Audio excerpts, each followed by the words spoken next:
5 brothers, all of whom served in the military during World War I. This World War I artillery shell was brought home by a veteran after the war. He is gone, but this shell remains. His great-nephew is with us today to tell us about Leslie Anderson, the man who brought this home. Doug, what can you tell us about Leslie? Leslie was an interesting character. He was my great-uncle. He was the oldest of 5 brothers, all of whom served in the military during World War I. Wow. And they were from Lincoln County, Kentucky, sort of the central part of Kentucky. Leslie had gone to college. He went to what is now Eastern Kentucky University in Richmond, Kentucky, and he was in the very first graduating class of that college.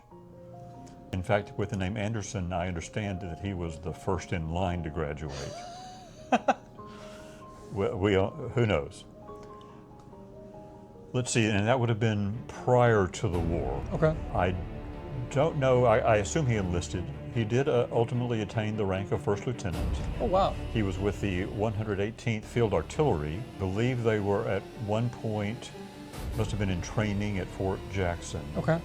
And then there's a newspaper article that highlights him and his 4 brothers. Right, I read that. You said that to me ahead of time, and there was a really awesome quote in there. And it was something like, there's no finer quintet of young men anywhere, and good reports are expected from them in the greatest war the world has ever known. That's some big words there about Leslie and his brothers. Yeah. Yes. Yeah. And he did ultimately go to France. Okay. The rest of his service there is a blank to me. I don't know what else he did. After returning, and I don't know all the sequence of events here, he was a school teacher for a while. That might have been prior to the war. Okay. He ultimately settled in Texarkana, Texas. That's a twin city, Texarkana, Texas, and Arkansas. Right on the line Right literally on the goes down line. the state line. State Line Avenue goes right down the state line. This was just on the Texas side, within view of Arkansas, actually, because it was right on State Line Avenue. And he founded an insurance company, and so he ran that insurance company all his life from that point on. I think I mentioned he was born in 1886. He died in 1986. Oh, wow, 100 years old. At the age of 99. He had not yet had his birthday. Oh, I just missed it. Did not have his birthday yet that year. In his later years, my parents took care of him. Okay. And my dad, being an attorney, was the one charged with settling his estate. So you knew him then? I knew him very well, actually, yes.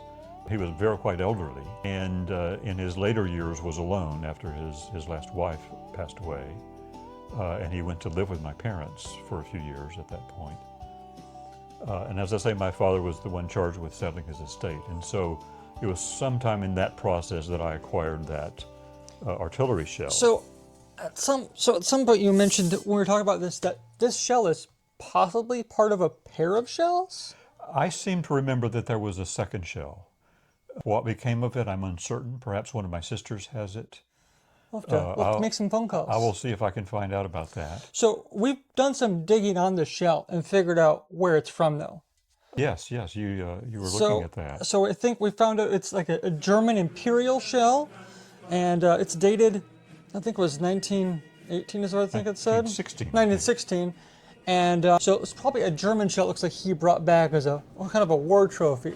It's a big, hefty shell, though. This thing is sizable. Yeah. I think we said it was 140 millimeters, I think we found out it was. So we're not quite sure what type of artillery it actually is from, since the Germans have a 150 millimeter gun, but not a 140 millimeter gun that I could find. So hopefully one of our viewers will be able to figure that out for us. And if you want to help support stories like these, where we go into the personal effects of soldiers and things they've brought back, please subscribe to the channel, and or go to our link below to the Buy Me a Coffee link, where you can donate to the channel as well. Bring us more stories like Leslie. Do we know what happened to his other brothers, though? They thrived. They all came back? They all came back. Wow. They moved to various places. His brother Tom was my grandfather. Okay.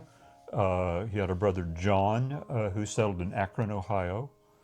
He had a brother, Dan, who settled in Columbus, Ohio. And who does that leave? There's one more. Bill, I think is his name. And I don't remember where he landed. So where did your grandfather live? Down in Texas as well? My grandfather stayed in the home area. He stayed in Stanford, Kentucky, in Lincoln County, and was a farmer there, raising tobacco among other things. But they all thrived and did well. I'm shocked that they all came back. And well, as I say, I think I mentioned that I don't know how many of them actually saw service in Europe. okay. In that newspaper article that we've referenced, there's a mention of a couple of them being in Europe at that point. I think John and Leslie. Wow. But I don't know about the others and whether they actually would have gone to Europe or not. The story of his service in Europe is still around because of the object he brought back, and it's been passed down in his family, and his service is remembered because of this shell. So, to all the veterans out there, thank you for your service and your memories. This is Surplus History. Thank you. It's been historical. Thanks for being with us today, Doug. Thank you.